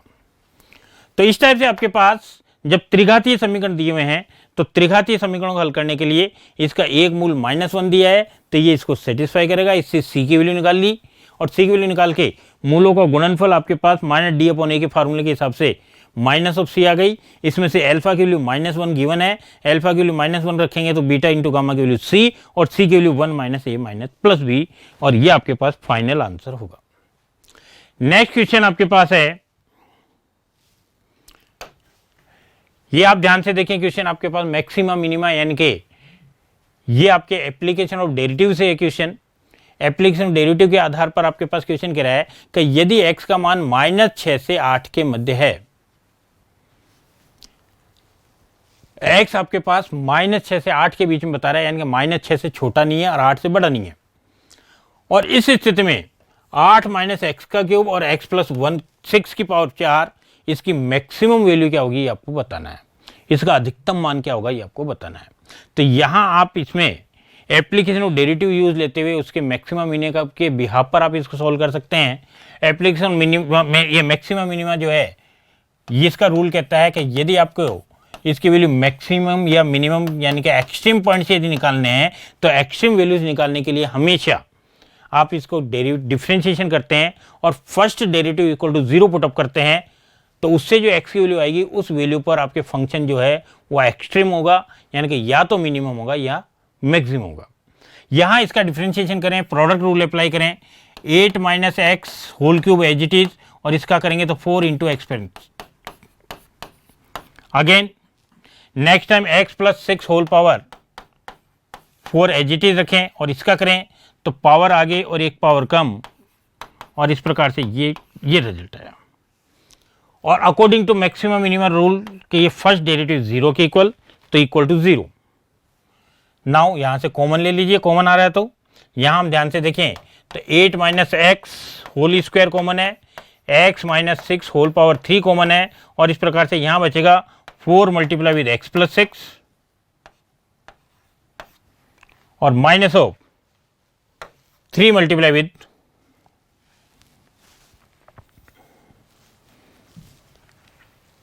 4 मल्टीप्लाई विद x माइनस 8 की घात 3 थी, उसमें 2 कॉमन ले ली तो 8 माइनस एक्स, और माइनस 3 गुणा या x प्लस 6 की पावर 4 में से 3 पावर कॉमन ले ली तो ये x प्लस 6, और इस प्रकार से आप इसको सिंप्लीफाई करते हैं तो 8 माइनस एक्स का स्क्वायर, x प्लस 6 का होल क्यूब, और यहां आपके पास आएगा 8 चौक 32 और 6 3 18, और 32 माइनस 18, 32 प्लस का है 18 माइनस का है, तो 32 माइनस 18 32 माइनस 18, 32 माइनस 18 करेंगे तो 32 माइनस 18 आपके पास हुआ 16, और यहां से आपके माइनस का 4x और माइनस का 3x यानी कि माइनस का 7x, और इस प्रकार से करते हुए x की वैल्यू कैलकुलेट करके x की वैल्यू इसमें रिप्लेस करेंगे और इसका मैक्सिमम या मिनिमम वैल्यू प्राप्त हो जाएगी। और इस बिहाफ पर आप इसको सॉल्व करते हैं कि यहां आपने फर्स्ट डेरिवेटिव निकाला, dy अपॉन dx करके ये फर्स्ट डेरिवेटिव कैलकुलेट हुआ, इस फर्स्ट डेरिवेटिव को इक्वल टू 0 रिप्लेस किया, इक्वल टू 0 रिप्लेस करके x की वैल्यू कैलकुलेट करेंगे तो x की वैल्यू आपके पास आ जाएगी 2, x का मान आपके पास 2 प्राप्त हो जाएगा यहां से जब इसको कैलकुलेट करके रिजल्ट निकालेंगे। और ये x की वैल्यू 2 यदि आप इसमें रिप्लेस करते हैं तो इसकी मैक्सिमम वैल्यू यहाँ आपके पास 8 माइनस 2 तो 6, तो 6 की पावर 3, और यहाँ 2 प्लस 6 यानी कि 8, तो 8 की पावर 4, और ये इसकी मैक्सिमम वैल्यू को, अधिकतम मान को प्रदर्शित करता है। तो कैलकुलेशन कुल मिला के ध्यान से करनी है, क्वेश्चन टिपिकल नहीं है, कैलकुलेशन थोड़े ध्यान से करनी है। यहां आपके पास ए बी सी त्रिभुज के आंतरिक कोण दिए हुए हैं, त्रिभुज के कोण दिए हैं, तो त्रिभुज की विशेषता होती है कि किसी त्रिभुज के तीनों कोणों का योग 180 होता है, और इस स्टैंडर्ड रिजल्ट को काम लेते हुए और इसके बिहाफ पर आपको वैल्यू निकालनी है sign of 2a, sign of 2b और माइनस ऑफ साइन 2c। इसके वजह से आपके पास क्वेश्चन जो है इसके आपके बोनस मार्क होने चाहिए, क्योंकि इनमें जो रिजल्ट होता है, रिजल्ट आपके पास जो प्राप्त होता है ये इन चारों में से किसी ऑप्शन में दिया हुआ नहीं है, इसलिए इसका आपके पास बोनस मार्क रहेंगे। यहां आप सॉल्व करते हैं इसको कि sine 2a plus sine 2b minus sine 2c। तो इसके लिए हमेशा स्टार्टिंग जो दो टर्म है इनमें sine C plus sine D का फार्मूला अप्लाई करेंगे। यहाँ आपके a प्लस बी आएगा, a प्लस बी को 180 माइनस सी पुटअप करेंगे, और 180 माइनस सी पुटअप करके और फिर आपके पास इसको सोल्व आउट करेंगे तो रिजल्ट आपके आसानी से प्राप्त हो जाएगा। बिल्कुल जनरल कैलकुलेशन है, और इसके डिफरेंट स्टेप्स की बिहाफ पर चलें तो यहाँ देखिए इन दोनों के बीच में sine C plus sine D का फार्मूला अप्लाई किया तो sine C plus sine D 2 sine C plus D upon 2 और cos C minus D upon 2। अब इस a प्लस बी, तो a प्लस बी को लिख दिया 180 माइनस सी यानी कि पाई माइनस सी, और साइन 1 पाई माइनस सी सेकंड क्वाड्रेंट में साइन पॉजिटिव होता है तो साइन पाई माइनस सी साइन सी रहेगा, और यहाँ साइन 2c 2 साइन सी कोस सी हो गया, तो ये साइन सी और ये साइन सी दोनों में कॉमन आ जाएगा, और कॉमन आ गया तो यहाँ बचा कोस ए माइनस बी और ये कॉस सी। कॉस सी को आप लिख सकते हैं C 180 minus A B, 180 minus A plus B, और कॉस में 180 माइनस थीटा प्लस का आपके पास चेंज हो जाता है, क्योंकि सेकंड क्वाड्रेंट में कॉस हमेशा नेगेटिव होता है, तो नेगेटिव एंड नेगेटिव पॉजिटिव हो जाएगा, तो ये आपके साइन प्लस का हो जाएगा। And now cos A minus B and cos A plus B, इन दोनों का result twice of cos A cos B, और इस प्रकार से फाइनल रिजल्ट जो आपके पास आता है यह आता 4 cos A cos B sign C. Result होगा 4 cos A cos B sign सी, और ये रिजल्ट आपके पास चारों में से किसी भी ऑप्शन में दिया हुआ नहीं है। 4 cos A cos B sign सी, ये रिजल्ट आपके पास, ये जो क्वेश्चन के 4 ऑप्शन है इस चारों में से किसी भी ऑप्शन में आपके रिजल्ट गिवन नहीं है, यानी कि ये आपके क्वेश्चन जो है गलत है, तो इसके आपके बोनस मार्क्स मिलने की पॉसिबिलिटी है। नेक्स्ट क्वेश्चन आपके पास रेकरिंग सीरीज से है। रेकरिंग सीरीज आपके पास जो है 1 plus 5x plus 9x square plus 13x cube and up to so on, ये एक आपके रेकरिंग सीरीज दी हुई है, और इस रेकरिंग सीरीज के लिए आपको बताना है स्केल ऑफ रिलेशन, यानी कि संबंध क्रम क्या होगा, ये आपको इसमें बताना है। इसके लिए आपके पास जब भी इस फॉर्म में होता है तो रेकरिंग रिलेशन के लिए आपके पास 1 minus P x and plus of Q x square, ये आपके पास रिलेशन एज्यूम करते हुए और फिर इसके टर्म निकाल के पहले 5x से कंपेयर करके फिर 9x स्क्वायर से कंपेयर करके और p और q में दो रिलेशन कैलकुलेट करते हैं, और दोनों को कैलकुलेट करके और इस बिहाफ पर p और q की वैल्यू निकाल लेते हैं, तो इस बिहाफ पर ये रिजल्ट आपको प्राप्त हो जाता है। जैसे कि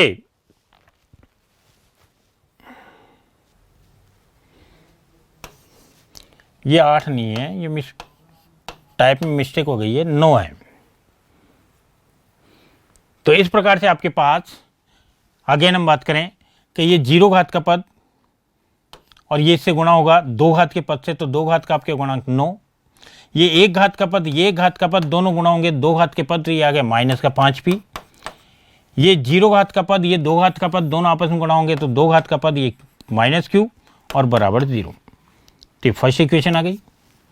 इसी प्रकार से नेक्स्ट टाइम आपके पास 3 घातीय पदों की बात करें तो 3 घातीय पद निकालने के लिए ये आपके पास देखिए 0 घात का पद है, और 0 घात का पद जब आपके 3 घात के पद से गुणा होगा तो ये गुणांक 13, ये 1 घात का पद 2 घात के पद से गुणा होगा तो कुल 3 घात का पद प्राप्त होगा, तो माइनस पी इंटू 9, तो माइनस का 9p, और नेक्स्ट टाइम ये 2 घात का पद इसे 1 घात के पद से गुणा होगा तो 3 घात का पद, तो ये आपके पास आ गया माइनस का 5 क्यूब। और इस प्रकार से ये 2 घातीय पद और ये त्रिघातीय पद, इनसे आपके p और q के बीच में 2 रिलेशन आ गए हैं। इन दोनों रिलेशन को आप सिंप्लीफाई करेंगे, इन दोनों रिलेशन को सॉल्व करेंगे, p और q की वैल्यू प्राप्त हो जाएगी। p का मान 2 आ गया, q का मान -1 आ गया, ये p और q यहाँ रिप्लेस करेंगे और फाइनली आपके पास संबंध क्रम प्राप्त हो जाएगा 1 - 2x plus of x square. Next आगे बात करते हैं हम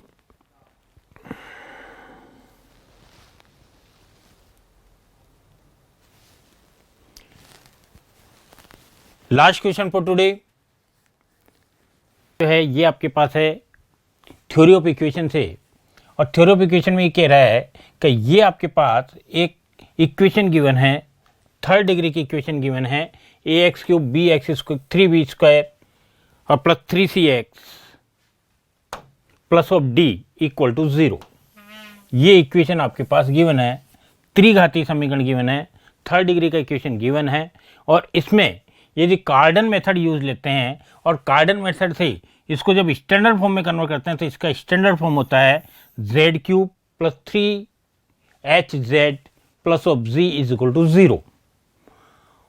तो इस फार्मूले में आपके पास h की वैल्यू क्या है ये आपके पास पूछ रहा है।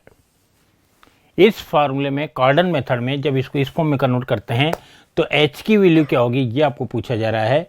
तो वैसे तो आपके पास ये स्टैंडर्ड रिजल्ट है और आपको डायरेक्ट याद रखना है कि ये आपके AC - b² होता है।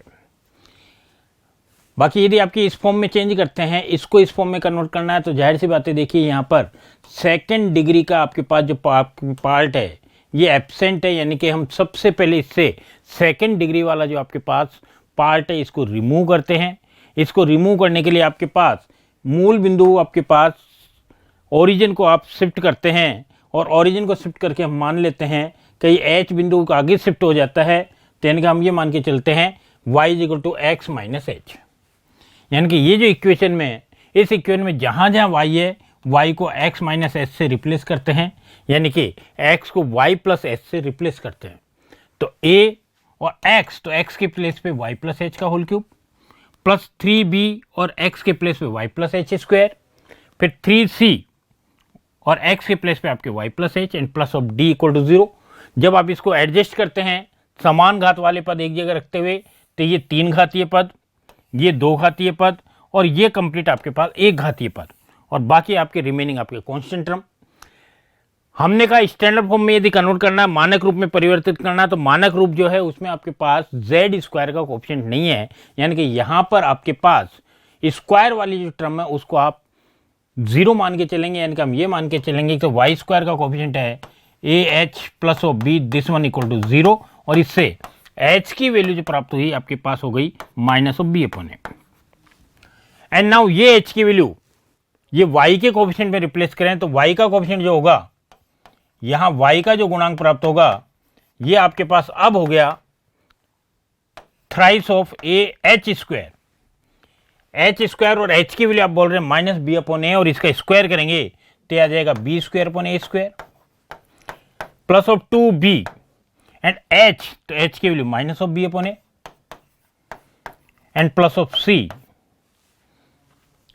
और अब इस बिहाफ पर यदि इसको कैलकुलेट करते हैं, सोल्व करते हैं, ये a से a कैंसिल हो जाएगा, a एलसीएम ले लें और a एलसीएम लेते हुए जब आपको सिंप्लीफाई करते हैं तो ये b² और -2b², तो ये आपके b² -2b², तो आपके पास ये माइनस का b² बचेगा और ये आपके पास ac, तो ये आपके पास आ गया थ्राइस ऑफ ac - b²/a और ये रिजल्ट आपके पास 3h/a के इक्वल हो गया। और अब आप यदि कंपेयर करते हैं तो कंपैरिजन से ac - b² h के बराबर है, यानी कि यहाँ पर आपके पास h की वैल्यू जो हो जाएगी ac - b²।